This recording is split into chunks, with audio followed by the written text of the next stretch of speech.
إن الحمد لله نحمده ونستعينه ونستغفره ونعوذ بالله من شرور أنفسنا ومن سيئات أعمالنا من يهده الله فلا مضل له ومن يضلل فلا هادي له وأشهد أن لا إله إلا الله وحده لا شريك له وأشهد أن محمدا عبده ورسوله من يطع الله ورسوله فقد رشد واهتدى ومن يعص الله ورسوله فقد ضل وغوى ولا يضر الله شيئا. أما بعد فإن خير الحديث كتاب الله وخير الهدي هدي محمد صلى الله تعالى عليه وآله وسلم وشر الأمور محدثاتها وكل محدثة بدعة وكل بدعة ضلالة وكل ضلالة في النار. اللهم صل على محمد وعلى آل محمد كما صليت على إبراهيم وعلى آل إبراهيم إنك حميد مجيد. اللهم بارك على محمد وعلى آل محمد كما باركت على إبراهيم وعلى آل إبراهيم إنك حميد مجيد. يا أيها الذين آمنوا اتقوا الله حق تقاته ولا تموتن إلا وأنتم مسلمون. يا أيها الناس اتقوا ربكم الذي خلقكم من نفس واحدة وخلق منها زوجها وبث منهما رجالا كثيرا ونساء واتقوا الله الذي تساءلون به والأرحام إن الله كان عليكم رقيبا. يا أيها الذين آمنوا اتقوا الله وقولوا قولا سديدا يصلح لكم أعمالكم ويغفر لكم ذنوبكم ومن يطع الله ورسوله فقد فاز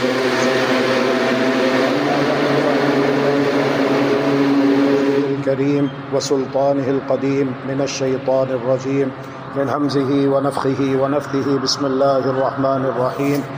اتخذوا أحبارهم ورهبانهم أربابا من دون الله والمسيح ابن مريم وما أمروا إلا ليعبدوا إلها واحدا لا إله إلا هو سبحانه عما يشركون. سبحانك لا علم لنا إلا ما علمتنا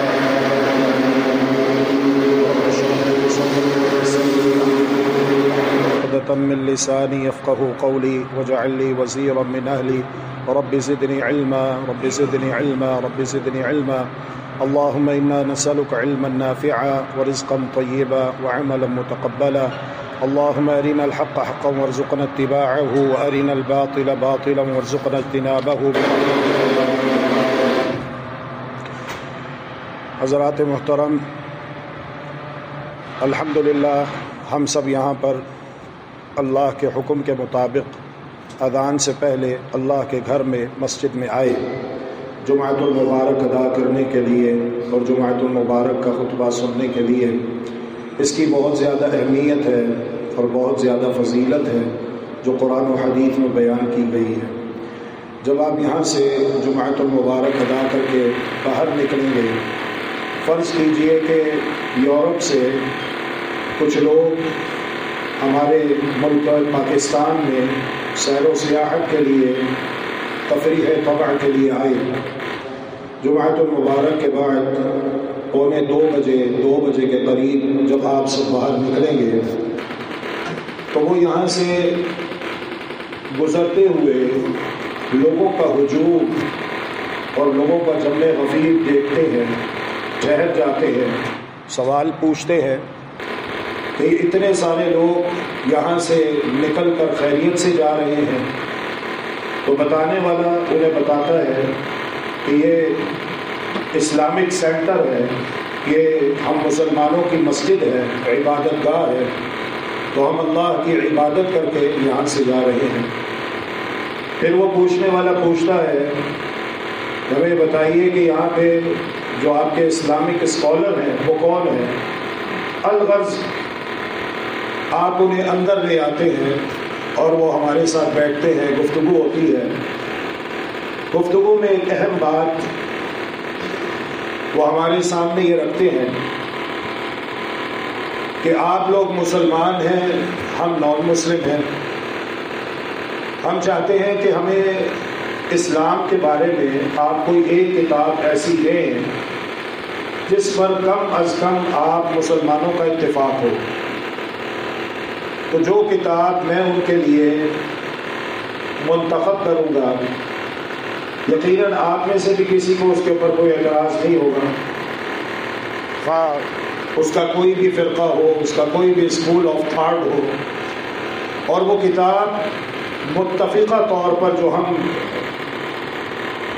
انہیں دیں گے، ان کے لیے منتخب کریں گے، وہ ہوگی قرآن مجید۔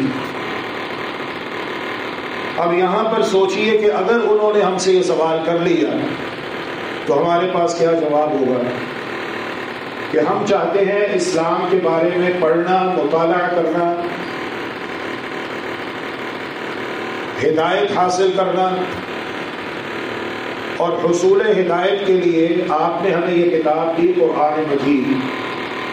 اب ہمارا سوال آپ سے یہ ہے کہ جو کتاب ہدایت حاصل کرنے کے لیے آپ ہمیں دے رہے ہیں، کیا آپ خود بھی ہدایت اسی سے حاصل کرتے ہیں؟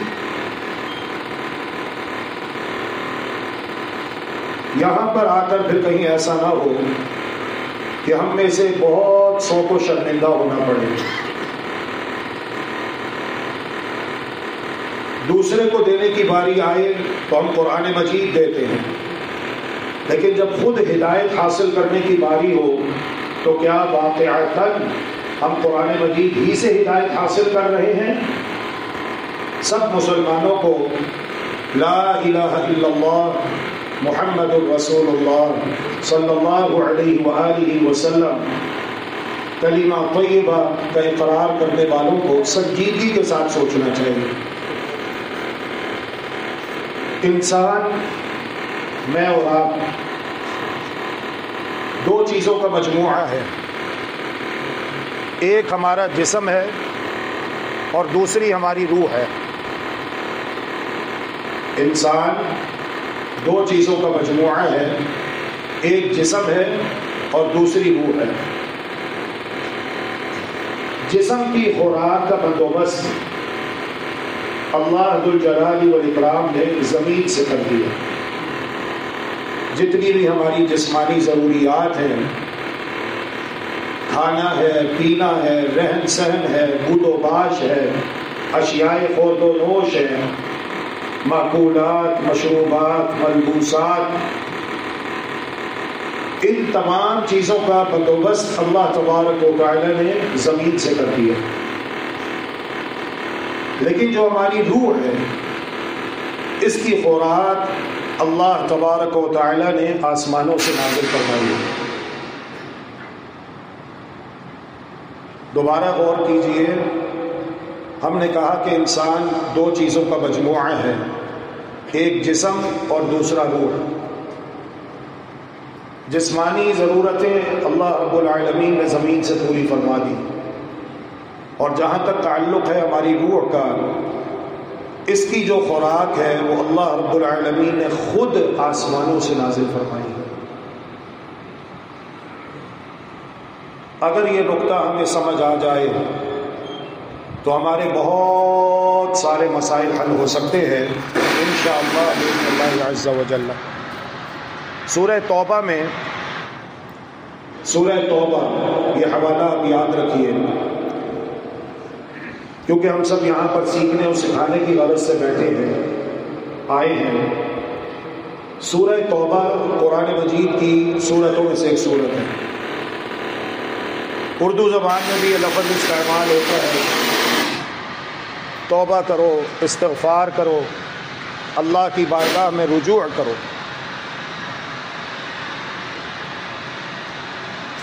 تو یہ بڑا آسان سا لفظ ہے، انشاءاللہ آپ کو یاد ہو جائے گا، آپ کبھی نہیں بھولیں گے، بس اسے ایک مرتبہ دل میں بٹھا لیجیے۔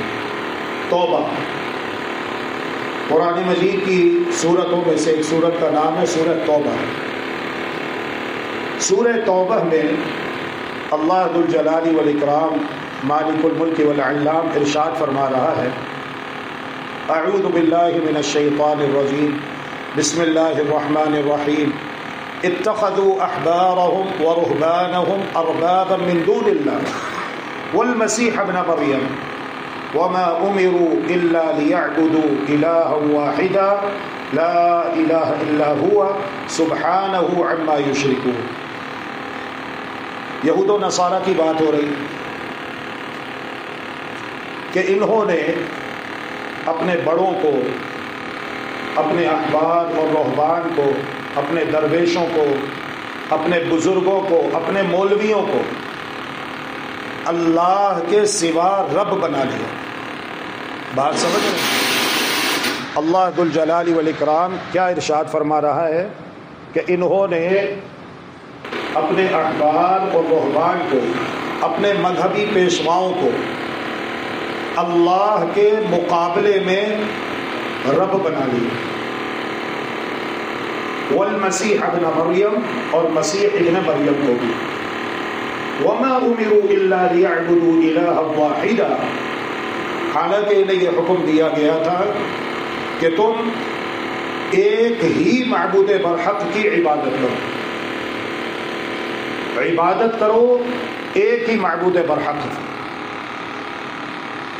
لیکن انہوں نے کیا کیا؟ شرک کیا۔ ایک معبود برحق کی عبادت کرنے کی بجائے اپنے مولویوں کو، اپنے بزرگوں کو، اپنے پیروں کو، اپنے مذہبی پیشواؤں کو اللہ کے مقابلے میں اللہ کے ساتھ رب بنا دیا۔ توحید ختم ہو گئی، شرک آ گیا۔ لا الہ الا ہوا، اللہ کے سوا کوئی اور معبود برحق نہیں ہے۔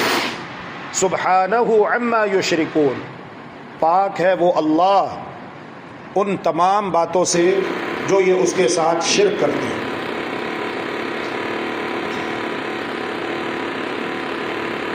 عیسائی دنیا کا ایک بہت بڑا نام جسے دنیا عیسائیت جانتی تھی، عدی بن حاتم۔ آج بھی ہمارے چھوٹے چھوٹے بچے اسکولوں میں جاتے ہیں تو وہاں پر حاتم طائی کی سخاوت کے قصے بیان کیے جاتے ہیں، ٹیچریں سناتی ہیں اپنے بچوں کو۔ حاتم طائی بڑا مشہور آدمی تھا، فیاض تھا، سخی تھا، خرچ کرنے والا تھا، کبھی اکیلے کھانا نہیں کھاتا تھا، اس کا دسترخوان بڑا وسیع تھا، ایک ایک وقت میں اس کے دسترخوان پر ہزاروں لوگ کھانا کھاتے تھے، اس کی سخاوت کے چرچے۔ حاتم طائی کا جو بیٹا ہے عدی بن حاتم، یہ پہلے عیسائی تھا، لیکن پھر بعد میں اللہ کی توفیق سے مشرف با اسلام ہو گیا، اسلام قبول کر لیا۔ کہتے ہیں کہ میں اس موقع پر موجود تھا جب رسول اللہ صلی اللہ علیہ وآلہ وسلم نے یہ آیت کریمہ ہمیں سنائی، اتخذوا احبارهم ورهبانهم اربابا من دون اللہ، انہوں نے اپنے مذہبی پیشواؤں کو اللہ کے مقابلے میں اللہ کے ساتھ، اللہ کے سوا رب بنا لیا۔ کہتے ہیں کہ میں رہ نہ سکا، میں نے فوراً سوال پوچھا، یا رسول اللہ صلی اللہ علیہ وآلہ وسلم، جب میں عیسائی تھا تو کبھی ہم نے اپنے بڑوں کو، اپنے بزرگوں کو، مولویوں کو، مذہبی پیشواؤں کو سجدہ نہیں کیا، ان کے لیے قیام نہیں کیا، ان کے لیے رکوع نہیں کیا۔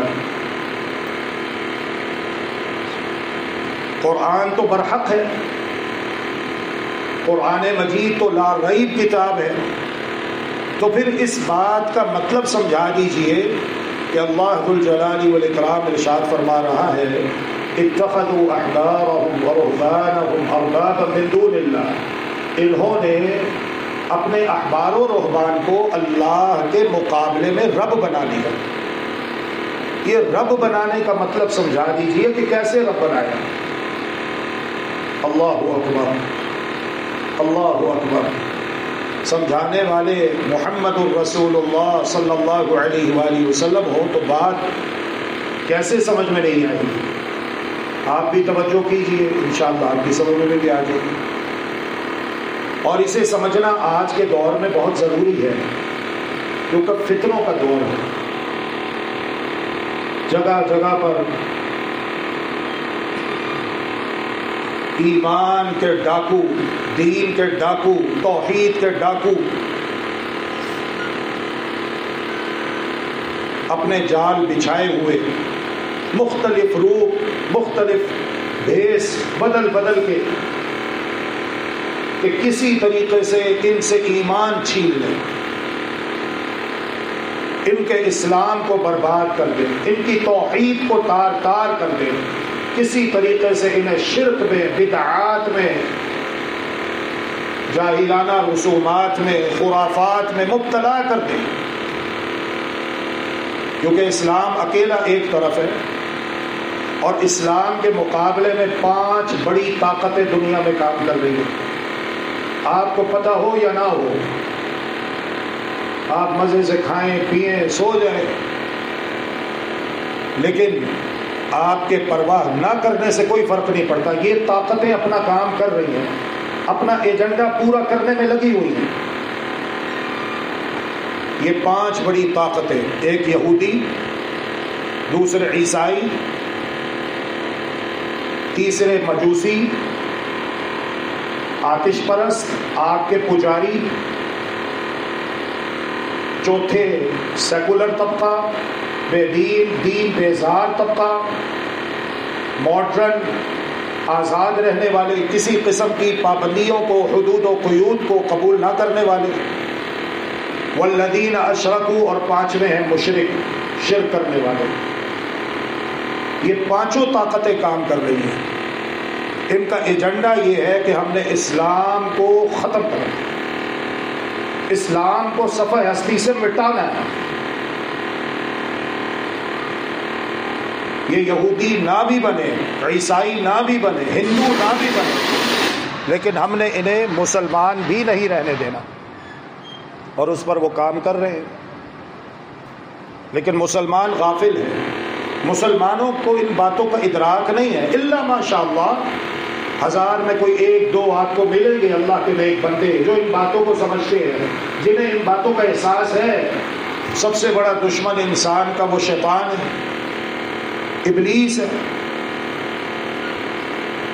اور یہ دشمنی اس وقت شروع ہو گئی تھی جب اللہ تبارک و تعالی نے ہمارے بابا آدم علیہ السلام کو عزت بخشی۔ جب اللہ رب العالمین نے حضرت آدم علیہ السلام کو اپنے دونوں ہاتھوں سے پیدا کیا اور تمام ملائکہ کو حکم دیا اسجدوا لآدم، آدم کے لیے جھک جاؤ،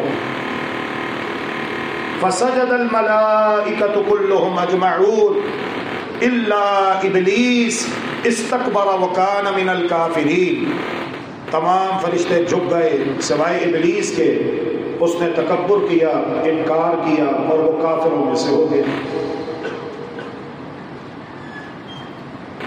یہ دشمنی جاری ہے، حتیٰ کہ آپ مسجد میں آئے، ابھی نماز پڑھنے کے لیے کھڑے ہوں گے، اگر آپ نماز میں اللہ کی بارگاہ میں قیام کی حالت میں قدم کے ساتھ قدم نہیں ملائیں گے تو اللہ کے رسول صلی اللہ علیہ وسلم کی حدیث کے مطابق شیطان سیاہ بکری کے بچے کی مانند آ کر آپ کے ساتھ کھڑا ہو جائے گا اور آپ کی نماز میں خلل ڈالے گا، نماز کو خراب کرنے کی کوشش کرے گا۔ ہاں، تھوڑی دیر کے لیے ہم سے علیحدہ ہوتا ہے جب ہم سجدے میں جاتے، پھر یہ ایک کنارے پر کھڑا ہو کر روتا ہے، واویلا کرتا ہے، آنسو بہاتا ہے، اور یہ کہتا ہے امر ابن آدم بالسجود فسجد فلہ الجنہ، ابن آدم کو سجدے کا حکم دیا گیا، وہ سر بسجود ہو گیا، اس کے لیے تو جنت ہے۔ وَأُمِرْتُ أَنَا بِالسُّجُودِ فَأَبَيْتُ فَلِيَ النَّارُ، اور مجھے بھی سجدے کا حکم ملا، میں نے انکار کیا، میرے لیے دوزخ۔ تو خوب اچھی طرح سمجھیے اس مسئلے کو، کیا مطلب ہے کہ انہوں نے اپنے مولویوں کو، اپنے پیروں کو، اپنے بڑوں کو، اپنے بزرگوں کو، اپنے مذہبی پیشواؤں کو اللہ کے سوا، اللہ کے مقابلے میں اللہ کے ساتھ رب بنا لیا۔ کیا مطلب ہے اس کا؟ ہاں آئیے مطلب سمجھا رہے ہیں محمد الرسول اللہ صلی اللہ علیہ وآلہ وسلم۔ فرمایا عدی بتاؤ، الستم تستحلون ما احلوا لكم، وَتُحَرِّمُونَ مَا حَرَّمُوا عَلَيْكُمْ، جس چیز کو تمہارے مذہبی پیشوا کہہ دیتے کہ یہ حلال ہے، کیا تم اسے آنکھیں بند کر کے حلال نہیں مان لیا کرتے تھے؟ جی اب یہ مہینہ آیا اب یہ کرو، جی اب یہ دن آیا ہے اب یہ کام شروع کر دو، جی اب یہ ہفتہ آیا اب یہ کام شروع کر دو۔ بولی آج یہ سب کچھ ہو رہا ہے کہ نہیں ہو رہا ہے؟ اسلام کے نام پر، دین کے نام پر۔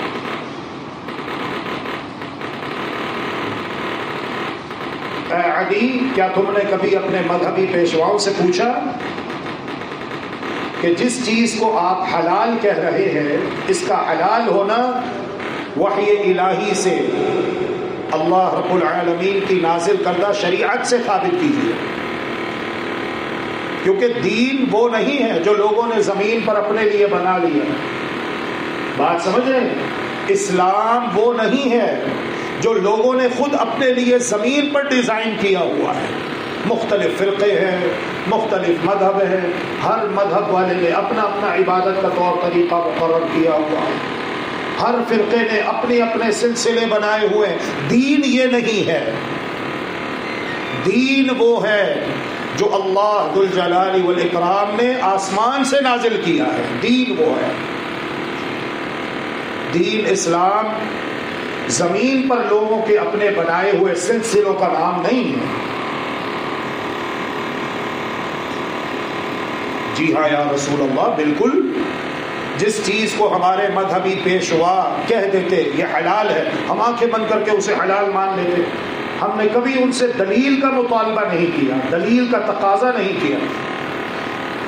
اچھا اے عدی یہ بتاؤ، وَتُحَرِّمُونَ مَا حَرَّمُوا عَلَيْكُمْ، جس چیز کو تمہارے مذہبی پیشوا، مذہبی لیڈر، مذہبی قائدین، مذہبی رہنما کہہ دیتے کہ یہ حرام ہے، تم اسے حرام نہیں مان لیا کرتے تھے؟ جی ہاں یا رسول اللہ، ہم اسے حرام مان لیتے تھے۔ فرمایا فَتِلْكَ عِبَادَتُهُمْ، اے عدی یہی تو انہیں رب بنانا ہے۔ یہ اتھارٹی اللہ تبارک و تعالی نے اپنی خلق میں کسی کو نہیں دی، نہ اپنے کسی نبی کو، نہ اپنے کسی رسول کو، نہ اپنے کسی پیغمبر کو۔ یہ اختیار، شریعت سازی، قانون سازی، شریعت سازی اور قانون سازی کا جو اختیار ہے وہ اللہ رب العالمین نے اپنے ہاتھ میں رکھا ہے۔ جناب محمد الرسول اللہ صلی اللہ علیہ وآلہ وسلم کی ایک وقت میں 11 بیویاں ہیں، اور آپ کا معمول مبارک یہ ہے کہ آپ عصر اور مغرب کے درمیان اپنی تمام ازواج مطہرات کے پاس تھوڑے تھوڑے وقت کے لیے تشریف لے جاتے ہیں، اپنی ہر بیوی کو تھوڑا تھوڑا وقت دیتے ہیں، اس کے پاس بیٹھتے ہیں، حال احوال دریافت کرتے ہیں۔ رسول اللہ صلی اللہ علیہ وآلہ وسلم کی ازواج مطہرات میں سے 2 بیویوں کے علم میں یہ بات آئی کہ رسول اکرم صلی اللہ علیہ وآلہ وسلم سیدہ زینب رضی اللہ عنہا کے پاس جب جاتے ہیں تو دوسری بیویوں کے مقابلے میں سیدہ زینب کو وقت زیادہ دیتے ہیں۔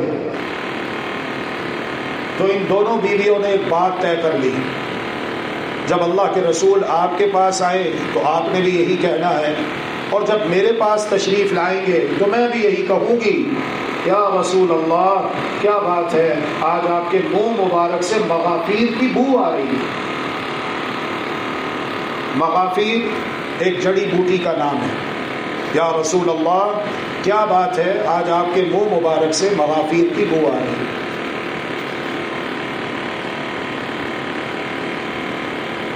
رسول اللہ صلی اللہ علیہ وآلہ وسلم نے اپنی ایک زوجہ کے سامنے وضاحت پیش کی کہ میں نے مغافیر استعمال نہیں کی، میں نے تو زینب کے ہاتھ سے شہد پیا۔ لیکن جب دوسری زوجہ محترمہ نے یہ بات کی تو اللہ کے رسول صلی اللہ علیہ وآلہ وسلم نے قسم اٹھا لی اور کہا اللہ کی قسم آئندہ میں شہد استعمال نہیں کروں گا۔ پڑھ لیجئے قرآن،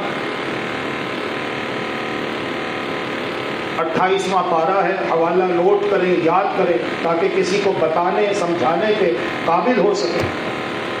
یہ ہماری ذمہ داری ہے دین کی دعوت اور تبلیغ کا کام کرنا، کہ شاید کوئی شخص ہمارے ذریعے سے راہ راست پر آ جائے، گمراہی سے بچ جائے، ہمارے لیے تا قیامت صدقہ جاریہ بن جائے۔ دنیا بھر کے سرخ اونٹوں سے بہتر ہے۔ سرخ اونٹ معنی آج کے دور میں مہنگی ترین گاڑی کا تصور کر لیجئے، مرسڈیز ہے، BMW ہے، لینڈ کروزر ہے، مہنگی ترین گاڑی کا تصور کر لیجئے، کیونکہ اس دور میں سرخ اونٹ ایک قیمتی سرمایہ تھا۔ دنیا بھر کے تمام سرخ اونٹوں سے بہتر ہے اگر آپ کی دعوت و تبلیغ پر کوئی ایک آدمی گمراہی چھوڑ کر ہدایت کے راستے پر آ جاتا ہے۔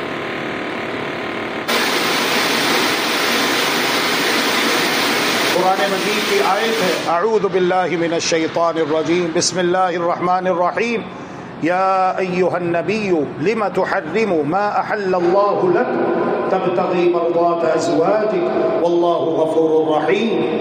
اے پیارے نبی، کیوں حرام قرار دے رہے ہیں آپ اس چیز کو جسے اللہ آپ کے لیے حلال قرار دے چکا ہے؟ یہ اختیار تو اللہ رب العالمین نے محمد الرسول اللہ صلی اللہ علیہ وسلم کو بھی نہیں دیا۔ تو کسی مولوی کو، کسی ذاکر کو، کسی پیر کو، کسی فقیر کو، کسی عیسائی قطب قبل کعبے اوتار قلندر کو یہ اختیار کیسے حاصل ہو سکتا ہے کہ وہ کہے چلو جی اب یہ مہینہ آ رہا ہے، چلو اب شروع ہو جاؤ یہ کام کرنے کے لیے؟ بات سمجھ رہے ہیں کہ نہیں سمجھ رہے؟ میرے ساتھ ہے کہ نہیں؟ سمجھ آ رہی بات؟ چلو جی اب یہ ہفتہ آ گیا، اب یہ شروع کر دو۔ یاد رکھیے، دین اسلام زمین پر لوگوں کے اپنے اپنے بنائے ہوئے سلسلوں کا نام نہیں، دین اسلام نام ہے اس کا جو اللہ رب العالمین نے آسمان سے نازل کیا محمد الرسول اللہ صلی اللہ علیہ وآلہ وسلم کے قلب اقدس۔ اور اگر کوئی اللہ کے مقابلے میں رب بننے کی کوشش کرتا ہے، لو محرم کے مہینے کو ہی لے لیتے ہیں، کیا کہا ہے ہمارے پیارے نبی محمد صلی اللہ علیہ وآلہ وسلم نے اس مہینے کے بارے میں؟ جب آپ سے پوچھا گیا کہ سب سے بہترین روزہ کون سا ہے تو فرمایا بہترین روزے رمضان کے فرضی روزوں کے بعد اگر کوئی رکھنا چاہے تو وہ محرم کے مہینے کے ہیں، اور محرم فرمایا شہر اللہ المحرم، اللہ کا مہینہ محرم۔ اب یہ مہینہ اللہ کا ہے، معنی اس مہینے میں ہم وہ کام تو کر سکتے ہیں جن کی اجازت اللہ ذو الجلال والاکرام نے دی ہے، لیکن اگر کوئی شخص کوئی بھی ہو، فلان و علان، کالا گورا عربی عجمی، کسی بھی ملک کا باشندہ، اگر وہ کوئی ایسا کام کرتا ہے جس کی اجازت اللہ ذو الجلال والاکرام نے نہیں دی تو سوچئے وہ اللہ کا مجرم ہے کہ نہیں، کہ وہ اللہ کے مہینے میں ایک ایسا کام کر رہا ہے جس کی اجازت اللہ ذو الجلال والاکرام نے نہیں دی ہے، کیونکہ یہ اختیار تو اللہ تبارک و تعالی نے اپنے نبی محمد صلی اللہ علیہ وآلہ وسلم کو بھی نہیں دیا۔ تو آج کے کسی مولوی کی، ذاکر کی، کسی فلان اور علان کی کیا حیثیت باقی رہ جاتی ہے کہ وہ اللہ کے بندوں سے کہا تم یہ شروع کر دو، اب تم وہ شروع کر دو، اب تم یہ کرو، اب تم وہ کرو؟ کیوں بھائی؟ یاد رکھو، جس نے سچے دل سے کلمہ پڑھا ہے اور جو اللہ کو راضی کرنا چاہتا ہے، جو دنیا و آخرت میں امن اور ہدایت چاہتا ہے، جو چاہتا ہے کہ میری زندگی اچھی ہو، چاہتا ہے کہ میری موت اچھی ہو، چاہتا ہے کہ مرنے کے بعد جب قبر میں پہنچوں تو میری قبر کو جنت کا باغ بنا دیا جائے، چاہتا ہے کہ قیامت کے دن اللہ کے عرش کا سایہ مل جائے، اور چاہتا ہے کہ قیامت کے دن اہل بیت کے ساتھ کھڑا ہوں، صحابہ کرام کے ساتھ کھڑا ہوں، اللہ کے رسول صلی اللہ علیہ وسلم کے جھنڈے تلے مجھے جگہ ملے اور آپ کے دستے مبارک سے حوض کوثر کا جام پی لوں، پھر اسے سمجھ لینا چاہیے کہ اس نے اس اسلام کو سمجھنا ہے اور اس اسلام کے اوپر عمل کرنا ہے جو اسلام اللہ رب العالمین نے آسمانوں سے محمد الرسول اللہ صلی اللہ علیہ وسلم کے قلب اطہر پہ نازل کیا ہے. اور ایسی باتوں سے بچنا ہے، اپنے آپ کو بچانا ہے. ایسے تمام سلسلے جو لوگوں نے زمین پر اپنے اپنے بنا رکھے ہیں اور جن کی کوئی دلیل اللہ رب العالمین نے آسمان سے نازل نہیں کی. اللہ کے رسول صلی اللہ علیہ وسلم نے بڑے ہی خوبصورت انداز میں بات سمجھا دی. فتل کا عبادت ہو، اے عدی یہی تو ان کی عبادت ہے. اب آپ سوچئے جو ایسا کر رہے ہیں ان کی نیت میں نہیں ہے کہ جن کے لیے ایسا کیا جا رہا ہے ہم ان کی عبادت کر رہے ہیں، اور جو ایسا کروا رہے ہیں ان کی نیت بھی نہیں ہے کہ لوگ ہمیں اللہ کے مقابلے میں رب بنائیں. لیکن رسول اللہ صلی اللہ علیہ وسلم کہہ رہے ہیں فتل کا عبادت ہو، یہی تو ان کی عبادت ہے، یہی تو ان کو رب بنانا ہے. اللہ اکبر، اللہ اکبر. اس کے ساتھ یہ تھی سورہ توبہ کی آیت نمبر 31 یاد کر لیجئے حوالہ. اس کے ساتھ اگر آپ سورۃ الشورى کی آیت نمبر 21 ملا لیں تو سونے پہ سہاگا ہے. اللہ رب العالمین نے ارشاد فرمایا اعوذ باللہ من الشیطان الرجیم بسم اللہ الرحمن الرحیم ام لهم شرکاء شرعوا لهم من الدین ما لم یأذن به اللہ. کیا ان لوگوں نے اللہ کے ایسے شریک مقرر کر رکھے ہیں؟ کیا ان لوگوں نے اللہ کے ایسے شریک مقرر کر رکھے ہیں جنہوں نے ایسے احکام دین مقرر کر دیے ما لم یأذن به اللہ، جن کا حکم اور جن کی اجازت اللہ نے نہیں دی ہے. یہ سورہ شورى کی آیت نمبر 21 ہے. ام لهم شرکاء شرعوا لهم من الدین ما لم یأذن به اللہ. کیا انہوں نے اللہ کے ایسے پارٹنر شریک مقرر کر رکھے ہیں جو قانون بناتے ہیں، بیٹھ کر شریعت سازی کرتے ہیں، قانون سازی کرتے ہیں؟ کس کے مقابلے میں؟ اللہ کے بندو، اللہ کے مقابلے میں. کہ حلال حرام کا، تحلیل اور تحریم کا، ترمیم اور تنسیخ کا یا قانون سازی کا، شریعت سازی کا اختیار تو اللہ رب العالمین نے اس ہستی کو نہیں دیا جن کا نام نامی اسم گرامی محمد صلی اللہ علیہ وسلم پوری دنیا میں وہاں گونجتا سنائی دیتا ہے جہاں پر اذان گونجتی ہے. مؤذن 2 مرتبہ کہتا ہے اشہد ان لا الہ الا اللہ، اور ساتھ ہی 2 مرتبہ کہتا ہے اشہد ان محمد رسول اللہ صلی اللہ علیہ وسلم. جن کا مقام اس قدر بلند ہے کہ قیامت کے دن 300 سال کا طویل عرصہ گزر جائے گا. 300 سال ہم سب کھڑے ہوئے ہوں گے، بدن پہ لباس نہیں ہوگا، پاؤں میں جوتا نہیں ہوگا، پریشان حال. اولو العزم پیغمبروں کے پاس یکے بعد دیگرے جائیں گے. سیدنا آدم، سیدنا نوح، سیدنا ابراہیم، سیدنا موسیٰ علیہم السلام بالاتفاق یہ سب کہیں گے تم جاؤ محمد صلی اللہ علیہ وسلم کے پاس اور ان سے کہو کہ وہ اللہ کی بارگاہ میں درخواست کریں، شفاعت کریں کہ اللہ رب العالمین حساب و کتاب کا سلسلہ شروع فرمائے. بالآخر محمد الرسول اللہ صلی اللہ علیہ وآلہ وسلم لمبا سجدہ کریں گے. اللہ رب العالمین کو منایا جاتا ہے سجدوں میں رو رو کر، بنگڑے ڈال کے، جلوس، احتجاج، ریلیاں نکال کے اللہ راضی نہیں ہوتا. چمٹے بجا کے اللہ راضی نہیں ہوتا. دھمالے ڈال کے اللہ راضی نہیں ہوتا. اللہ راضی ہوتا ہے سجدے میں گرو، سجدے میں اللہ کے آگے ناک رگڑو، سجدے میں آنسو بہاؤ. محمد الرسول اللہ صلی اللہ علیہ وآلہ وسلم سجدہ ریز ہو جائیں گے اور طویل سجدہ کریں گے. بالآخر اللہ تبارک و تعالی فرمائے گا یا محمد ارفع رأسک سل تعطى واشفع تشفع. اے پیارے محمد صلی اللہ علیہ وسلم اپنا سر مبارک سجدے سے اٹھا لیجئے، سوال آپ کرتے جائیے، عطا ہم کرتے جائیں گے. شفاعت آپ کیجئے، جس کی شفاعت کریں گے قبول کی جائے گی.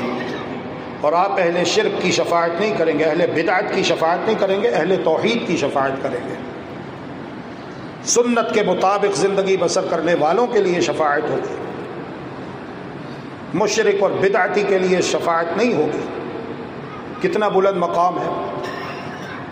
اور محمد الرسول اللہ صلی اللہ علیہ وآلہ وسلم ارشاد فرماتے ہیں جنت کا دروازہ مجھ سے پہلے کسی کے لیے نہیں کھولا جائے گا. بالآخر میں آؤں گا، جنت کا دروازہ کھٹکھٹاؤں گا، سب سے پہلے جنت کا دروازہ میرے لیے کھولا جائے گا. اللہ اکبر. کتنی عزت ہے، کتنی بلند شان ہے، کتنا بلند مقام ہے. لیکن حلال حرام کا تحلیل، تحریم، تنسیخ، شریعت سازی، قانون سازی،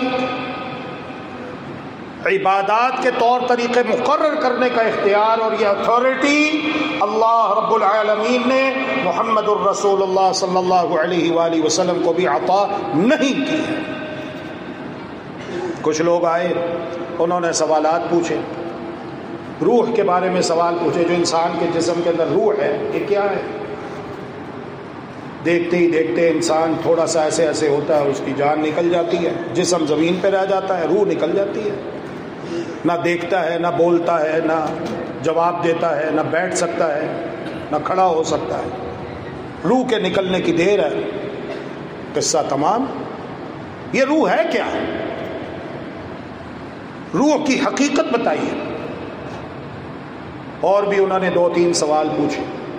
محمد الرسول اللہ صلی اللہ علیہ وآلہ وسلم نے ارشاد فرمایا کل آنا، میں تمہیں ان سوالوں کے جواب کل بتاؤں گا. کیوں کہا؟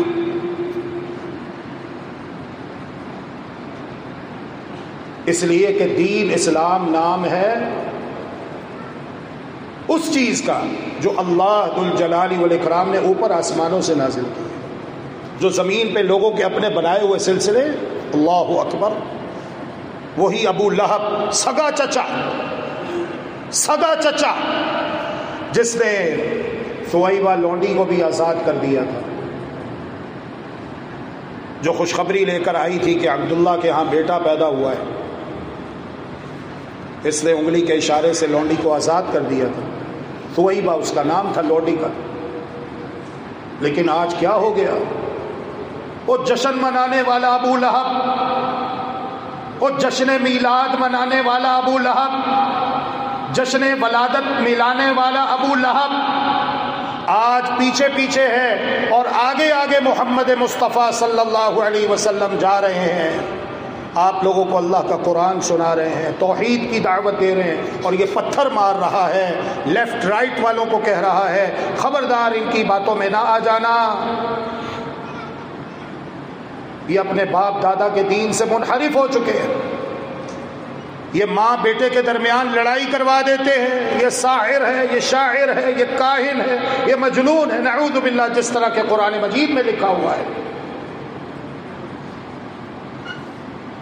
عتبہ عتیبہ اس کے 2 بیٹے تھے، ان کے ساتھ نکاح طے پایا تھا محمد الرسول اللہ صلی اللہ علیہ وسلم کی 2 بیٹیوں کا. لیکن جب آپ نے توحید کی دعوت پیش کی ہے،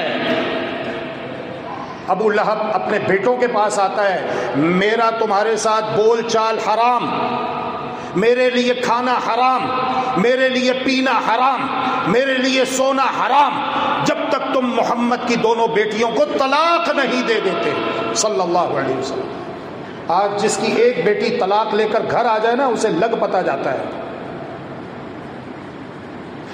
کیوں دشمنی کا آغاز ہوا؟ کیا کہا تھا محمد الرسول اللہ صلی اللہ علیہ وسلم نے؟ محمد الرسول اللہ صلی اللہ علیہ وسلم کی دعوت یہ تھی کہ دین اسلام وہ ان چیزوں کا نام نہیں جو سلسلے لوگوں نے زمین پر اپنے اپنے بنا رکھے ہیں. دین وہ ہے جو اللہ رب العالمین نے اوپر آسمان سے نازل کیا ہے. میں اللہ کا نبی ہوں، میں اللہ کا رسول ہوں، جیسے میں تمہیں کہتا ہوں ایسے کرو. اترکوا ما یقول آباؤکم، اپنے باپ دادا کی، اپنے بڑے بزرگوں کی بات چھوڑ دو. آج کے بعد تمہارے بڑے بزرگوں کی نہیں چلے گی، تمہارے باپ دادا کی نہیں چلے گی، تمہارے اکابرین کی نہیں چلے گی، تمہارے مذہبی پیشواؤں کی نہیں چلے گی، تمہارے اپنے بنائے ہوئے مذہبی رہنماؤں کی نہیں چلے گی جنہوں نے کہا کہ خانہ کعبہ کے اندر 360 بت رکھ دو.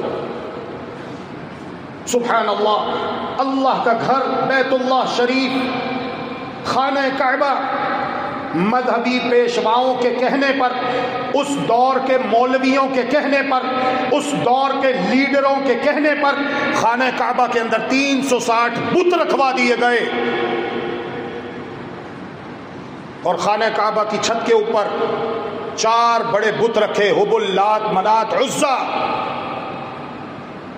اور صفا مروہ جہاں پر حاجی آج جاتا ہے خانہ کعبہ میں طواف کرنے کے بعد سعی کرتا ہے، مروہ صفا کے درمیان 7 چکر لگاتا ہے. صفا سے شروع ہوتا ہے مروہ، مروہ سے صفا 2 چکر، 7 چکر پورے کرتا ہے. وہاں پر صفا پہ اساف نامی بت رکھوایا اور نائلہ نامی بت رکھوایا مروہ پہاڑی کے اوپر.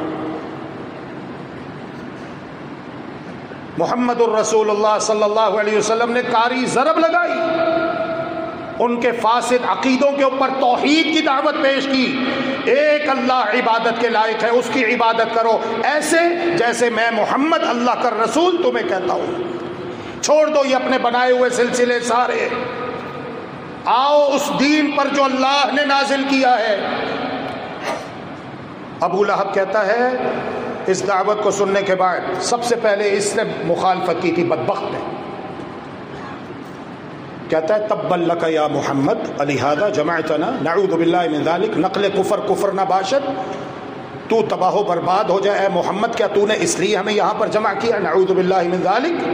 اللہ رب العالمین کو اتنا غصہ آیا، اتنا غصہ آیا کہ میرے حبیب کی، میرے محبوب کی شان میں گستاخی کرنے والا، اگرچہ کہ میرے نبی کا سگا چچا ہی کیوں نہ ہو، اللہ نے قرآن میں سورت نازل فرما دی. بسم اللہ الرحمن الرحیم. تبت یدا ابی لہب وتب ما اغنى عنہ مالہ وما کسب سیصلی نارا ذات لہب وامرأته حمالۃ الحطب فی جیدها حبل من مسد. تباہ و برباد ہو جائے ابو لہب، اس کے دونوں ہاتھ تباہ و برباد ہو جائے، یہ خود بھی تباہ و برباد ہو جائے، اس کا مال، اس کی چودراہٹ، اس کی سرداری، حکومت اس کے کچھ کام نہیں آئے. جو مال دولت اس نے اکٹھا کیا وہ بھی اس کے کچھ کام نہیں آیا. سیصلی نارا ذات لہب، شعلے برساتی ہوئی آگ میں عن قریب اسے اور اس کی بیوی کو دونوں کو داخل کیا جائے گا. اس کی بیوی بھی اسلام کی بہت بڑی دشمن تھی. اور یہی دعوت اللہ کے فضل و کرم سے آج ہماری ہے.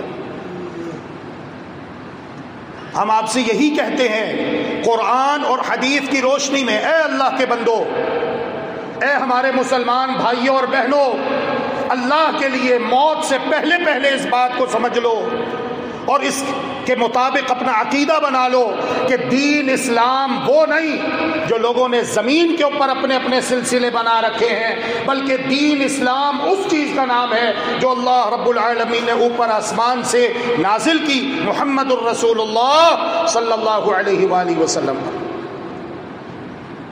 اگر کامیابی چاہتے ہو، اگر نجات چاہتے ہو، اگر دنیا و آخرت میں دونوں جہانوں میں فوز و فلاح کے متمنی و خواہش مند ہو، تو آؤ اپنے عقیدے کی اصلاح کرو. اور جتنے بھی لوگوں کے اپنے اپنے بنائے ہوئے سلسلے ہیں ان کا انکار کرو، ان کا بائیکاٹ کرو.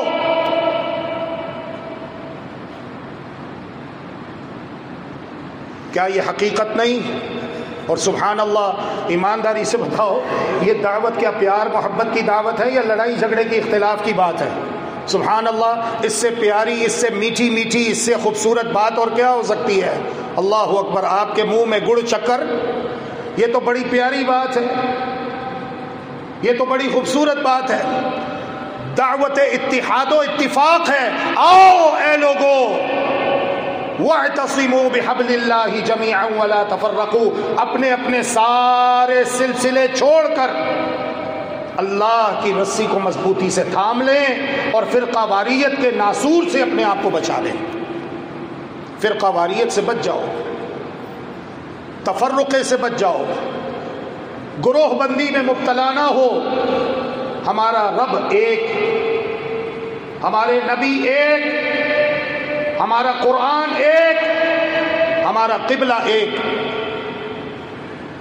ہمیں بھی چاہیے کہ ہم بھی آپس میں متحد اور متفق ہو جائیں قرآن اور حدیث پر۔ بڑا آسان دین ہے الحمدللہ، اگر کوئی سمجھنا چاہے تو دیکھ لو، یہ آؤٹ سائڈر جسے ہم دیہاتی بدو اور آج کی بولی میں، آج کی جو ہماری زبان ہے اس میں ہم اسے پینڈو کہہ دیتے ہیں۔ تے پنڈ دے رہن والے نے، انہاں نوں کی پتا شہراں چ کی ہوندا ہے تے شہر دی زندگی کس طرح دی ہوندی ہے۔ اے تے پنڈوں آئے نے دوروں، انہاں نوں کی پتا دب داب کی ہوندے نے تے کی نہیں ہوندے، کہتے ہیں کہ نہیں کہتے؟ دیہاتی، دیہات کا رہنے والا، اتنا زیادہ پڑھا لکھا نہیں، لیکن آج کے کئی بڑے بڑے پڑھے لکھوں سے اچھا، جوتا بغل میں دبایا ہوا ہے، پانی کے قطرات داڑھی سے ٹپک رہے ہیں، سادہ سا اللہ کے رسول کے سامنے آ کر بیٹھ گیا، یا رسول اللہ، میں نے اسلام کے بارے میں سنا ہے، میں مسلمان ہونا چاہتا ہوں، مجھے کلمہ پڑھا دیجیے۔ رسول اللہ صلی اللہ علیہ وآلہ وسلم نے اسے کلمہ پڑھا دیا، مسلمان ہو جاتا ہے۔ آپ نے اسے بتایا کہ 5 نمازیں فرض ہیں، رمضان کے روزے رکھنا فرض ہے، اور بھی دین اسلام کے بنیادی احکامات بتائے۔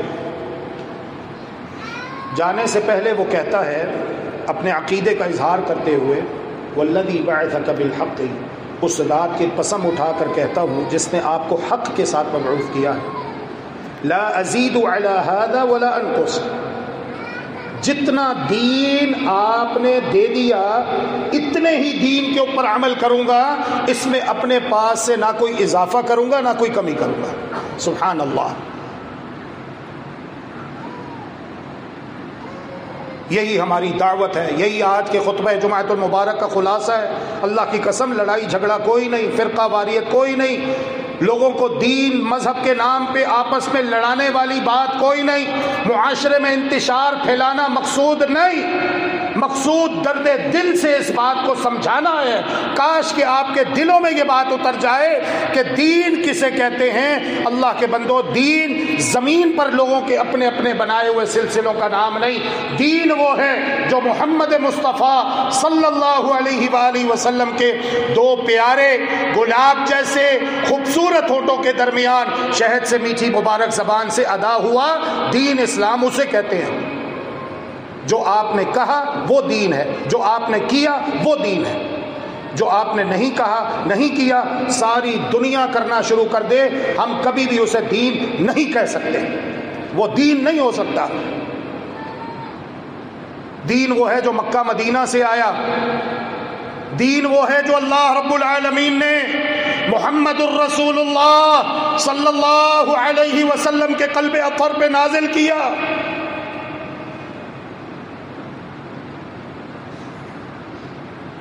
اللہ اکبر، اللہ اکبر۔ اس صحابی نے کہا، اس ذات کی قسم اٹھا کر کہتا ہوں جس نے آپ کو حق کے ساتھ مبعوث کیا ہے، لا ازید علی ھذا ولا انقص، جتنا دین آپ نے بتا دیا اتنے پر ہی عمل کروں گا بس۔ میرے بھائی اور بہنوں، دوستوں، بزرگوں، پیار محبت سے سوچو، ہمیں جنت چاہیے نا، ہم اللہ کو راضی کرنا چاہتے ہیں نا، ہم چاہتے ہیں کہ اللہ راضی ہو، جنت کا داخلہ بغیر حساب اور عذاب نصیب ہو، اور جنت میں انبیاء، صدیقین، شہداء، صالحین کی رفاقت نصیب ہو۔ تو آؤ، راستہ بڑا آسان ہے، بچ جاؤ فرقہ واریت سے، یہ زہر قاتل ہے، ملکوں کو، قوموں کو تباہ و برباد کر دینے والا ہے۔ اے اللہ کے رسول، جتنا آپ نے بتایا ہے اتنے پر ہی عمل کروں گا، اپنے پاس سے پلس مائنس کوئی نہیں۔ تھوڑی دیر بعد وہ شخص اٹھا، اجازت لے کر سلام عرض کر کے چلتا بنا۔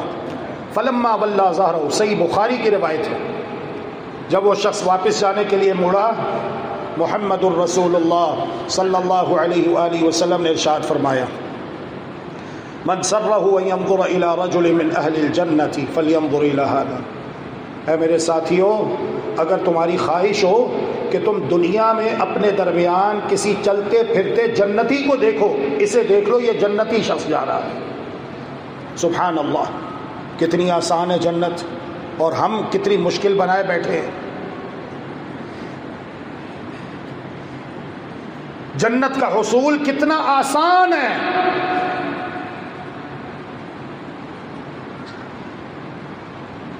کہ دین کو سمجھ لیجئے کہ دین کیا ہے بس، اور اس دین پر عمل کیجئے، اللہ راضی ہو جائے گا، جنت مل جائے گی۔ یہی عقیدہ محمد الرسول اللہ صلی اللہ علیہ وسلم کا، یہی عقیدہ اہل بیت کا، یہی عقیدہ آل رسول کا، یہی عقیدہ صحابہ کرام کا، یہی عقیدہ بزرگان دین کا، یہی عقیدہ اولیاء کرام کا، یہی عقیدہ ائمہ، فقہاء، مجتہدین، محدثین کا، اور ہر دور کے اللہ والے علماء ربانیین کا۔ محمد الرسول اللہ صلی اللہ علیہ وسلم فرماتے ہیں، کل امتی یدخلون الجنت الا من ابا، میری ساری امت جنت میں داخل ہوگی سوائے اس شخص کے جس نے جنت میں جانے سے خود ہی انکار کر دیا کہ مجھے جنت نہیں چاہیے۔ صحابہ کرام رضوان اللہ علیہم اجمعین نے پوچھا، ومن یأبی یا رسول اللہ، یا رسول اللہ جنت میں جانے سے کون انکار کر سکتا ہے؟ فرمایا، من اطاعنی دخل الجنہ، جس نے میری اطاعت کی وہ جنت میں داخل ہو چکا۔ کس کی اطاعت؟ محمد الرسول اللہ صلی اللہ علیہ وآلہ وسلم کی۔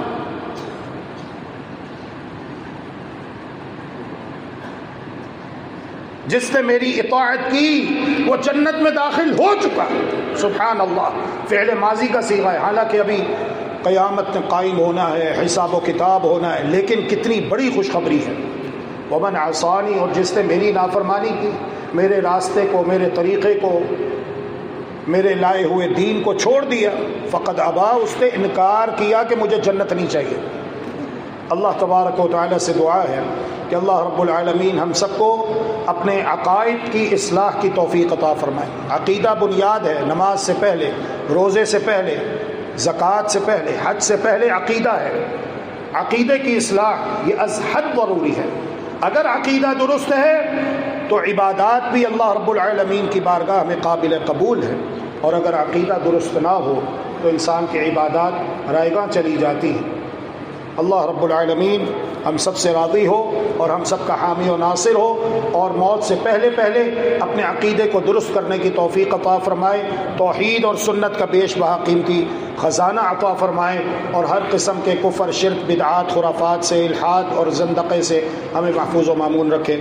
وآخر دعوانا الحمد للہ رب العالمین، وصلی اللہ وسلم علی نبینا محمد وعلی آلہ وصحبہ اجمعین برحمتک یا ارحم الراحمین۔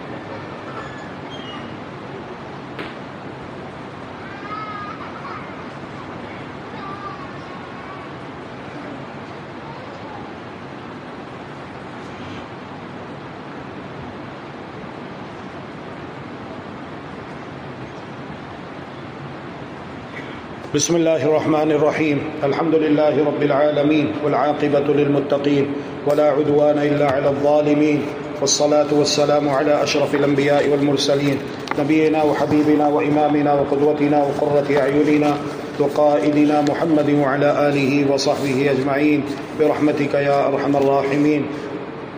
اللهم اعز الاسلام والمسلمين واذل الشرك والمشركين ودمر اعداءك اعداء الدين، واجعل اللهم هذا البلد امنا مطمئنا سخاء رخاء وسائر بلاد المسلمين، رب ارحمهما كما ربياني صغيرا ربنا آتنا في الدنيا حسنة وفي الآخرة حسنة وقنا عذاب النار. اللهم اشفنا واشف مرضانا ومرضى المسلمين. اللهم اشفنا بشفائك وداونا بدوائك وعافنا من بلائك يا أرحم الراحمين. اللهم لا تشمت بنا عدوا ولا حاسدا. اللهم إنا نعوذ بك من شر النفاثات في العقد ومن شر حاسد إذا حسد. اللهم من أرادنا وأراد الإسلام والمسلمين سوءا فأشغله بنفسه واجعل كيده في نحره واجعل تدبيره تدميره. اللهم اكفناهم بما شئت. اللهم إنا نجعلك في نحورهم ونعوذ بك من شرورهم. اللهم إنا نسألك العفو والعافية في الدنيا والآخرة.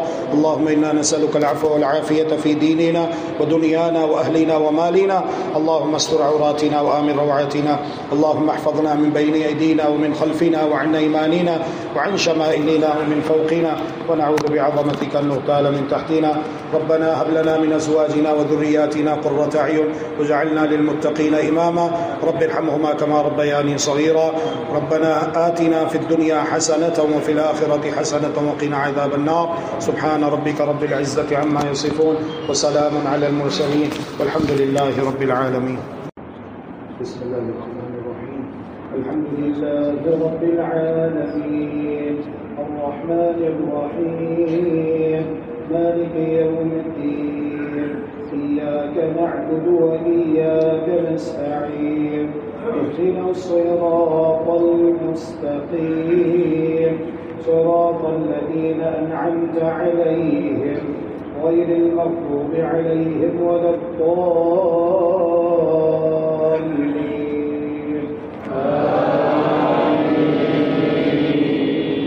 سبح اسم ربك الأعلى الذي خلق فسوى والذي قدر فهدى والذي أخرج المرعى فجعله غثاء أحوى. سنقرئك فلا تنسى إلا ما شاء الله إنه يعلم الجهر وما يخفى. ونيسرك لليسرى فذكر إن نفعت الذكرى. سيذكر من يخشى ويتجنبها الأشقى الذي يصلى النار الكبرى ثم لا يموت فيها ولا يحيا. قد أفلح من تزكى وذكر اسم ربه فصلى. بل تؤثرون الحياة الدنيا والآخرة خير وأبقى.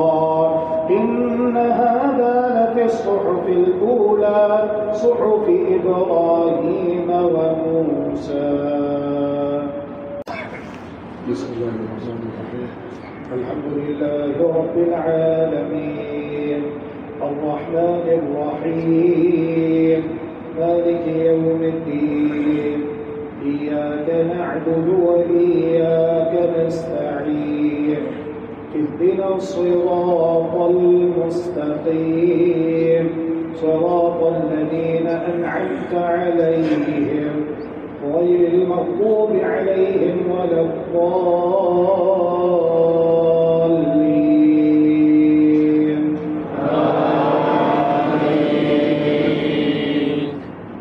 هل أتاك حديث الغاشية وجوه يومئذ خاشعة عاملة ناصبة تصلى نارا حامية تسقى من عين آنية ليس لهم طعام إلا من ضريع لا يسمن ولا يغني من جوع. وجوه يومئذ ناعمة لسعيها راضية في جنة عالية لا تسمع فيها لاغية فيها عين جارية فيها سرر مرفوعة وأكواب موضوعة ونمارق مصفوفة وزرابي مبثوثة.